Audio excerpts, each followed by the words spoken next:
Selamat datang di channel Cerita Pukul 00.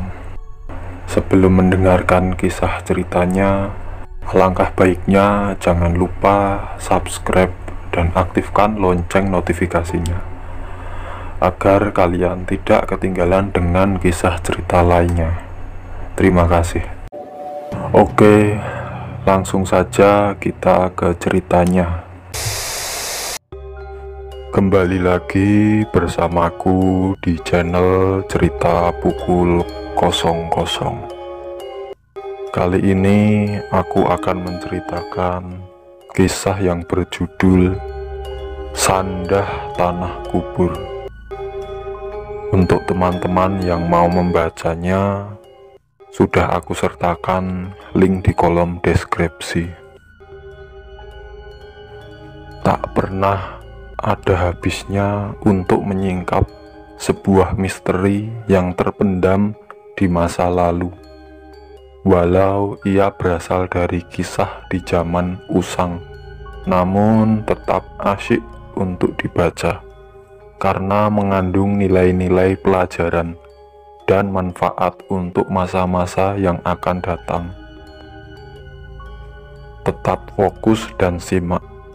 Malam itu, suasana di sebuah desa kecil di tepian Sungai Barito. Di malam itu, Herman hanya bisa menyalahkan dirinya sendiri. Semua yang terjadi memang akibat usulnya yang edan, bahkan nyaris tak berperasaan. Dan malam ini adalah malam yang dijanjikan oleh almarhum istrinya agar dia menemuinya di tanah pekuburan. Bagaimana mungkin istrinya yang telah mati beberapa hari yang lalu, atau tepatnya 41 hari setelah kematiannya, itu memintanya bertemu di tanah pekuburan. Lelaki berotot kekar yang dipenuhi oleh tato itu menerawang ke atas langit-langit gubuknya yang reot dimakan usia. Dia tak pernah merasa seperti ini. Dia tak merasa begitu tersiksa dengan masa lalunya.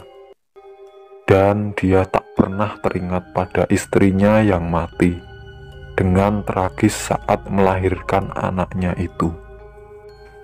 Tapi malam ini benar-benar terasa lain. Dalam kesunyian yang nyaris sempurna, lamat-lamat Herman malah seperti mendengar kembali suara istrinya sebelum dia memaksanya untuk melakukan perbuatan nista itu.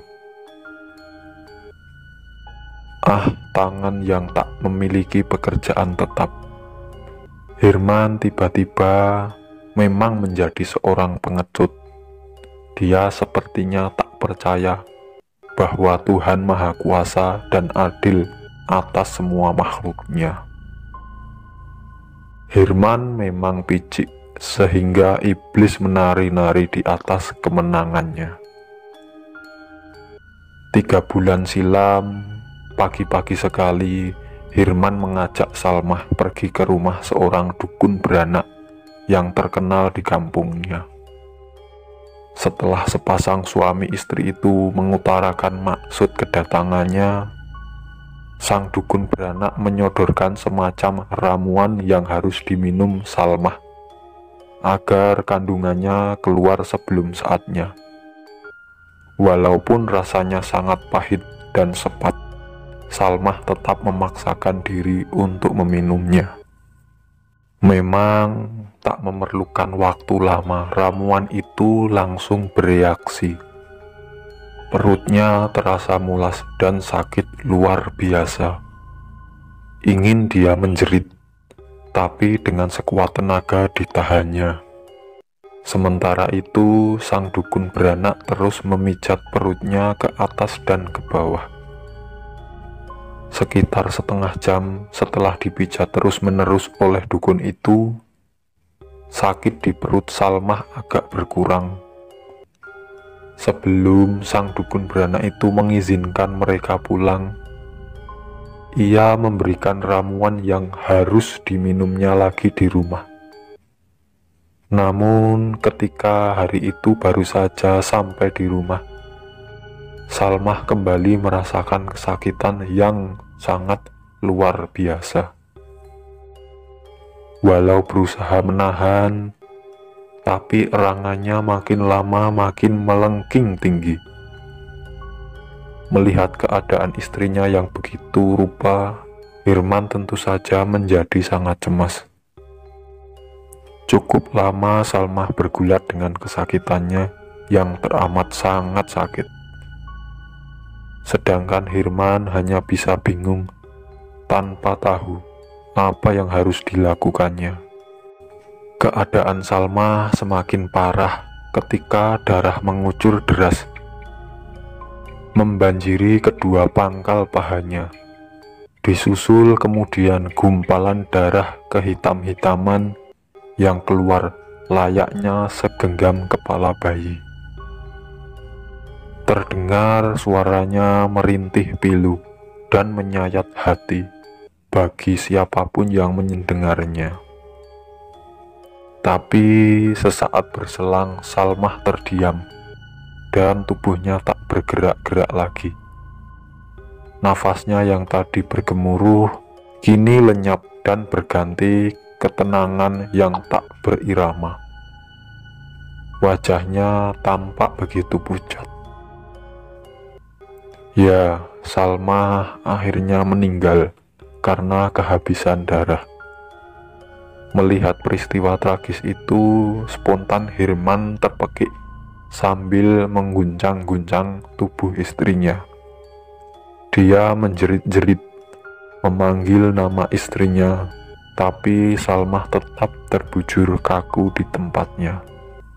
Hirman merasa sangat menyesal dan berdosa. Dia merasa telah membunuh istrinya sendiri. Dalam hati Hirman mengutuki dirinya sendiri, tapi penyesalannya memang tiada berguna lagi.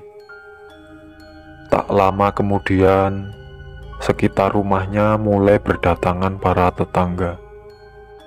Karena teriakan Hirman memang menembus dinding-dinding bilik rumah mereka di malam pekat itu. Mereka bertanya-tanya apa yang terjadi, tapi Hirman tak berani menjelaskan sebab musabab yang sesungguhnya.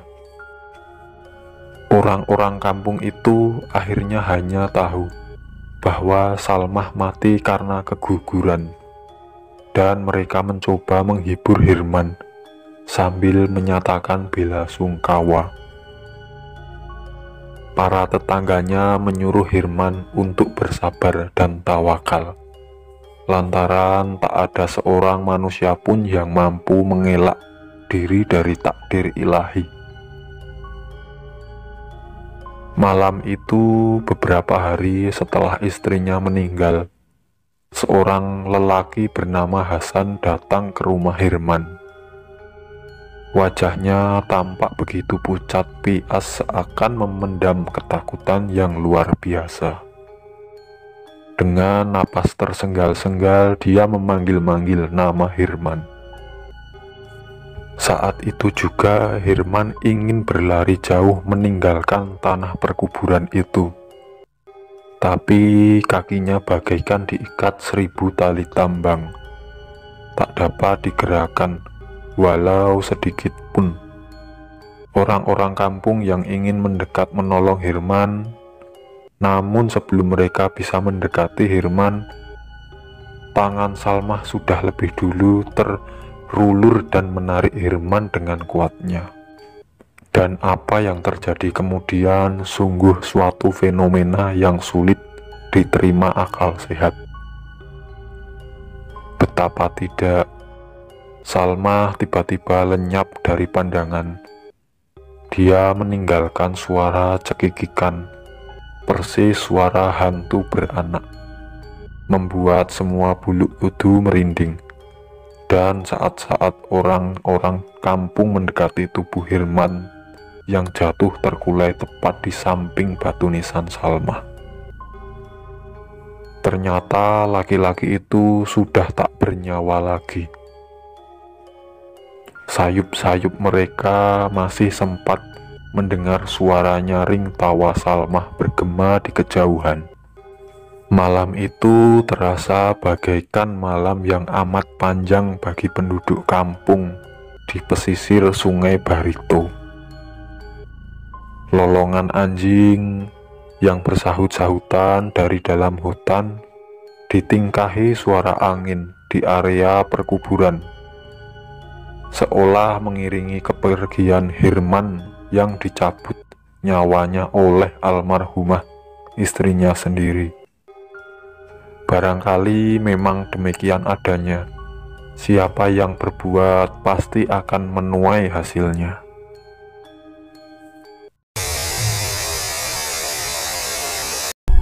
Itulah kisah cerita horor nyata dan fiktif. Semoga dari kisah cerita ini kita bisa mengambil sisi positif dan membuang sisi negatifnya. Oke teman-teman, sekian dari kisah cerita ini. Semoga menghibur dan semoga cerita ini dapat menjadikan pelajaran berharga buat kalian. Jangan lupa subscribe, like, share, dan oke, terima kasih.